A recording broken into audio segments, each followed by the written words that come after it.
हैं। ये लोगों ने तो भी ज़िले के ये भावनाओं को, ये परिस्थिति को ऊपर तक रखना चाहिए। ज़िला प्रशासन ने प्रस्ताव भेजना चाहिए।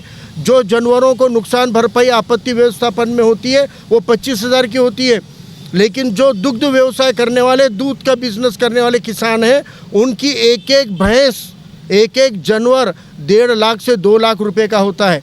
और उनके 1.5 2 लाख के जानवरों का नुकसान वो 25,000 रुपये में ले नहीं सकते, और वो भी एक किसान को 3 जानवर तक मैक्सिमम लिमिट है। एक तरफ तो दूध पिला नहीं पा रहे आप, तो आपको बाहर के राज्यों से लाना पड़ रहा है। जब महाराष्ट्र का किसान खुद स्वयंपूर्ण हो रहा है तो आप उनके नुकसानों के लिए विशेष सहायता क्यों नहीं कर सकते?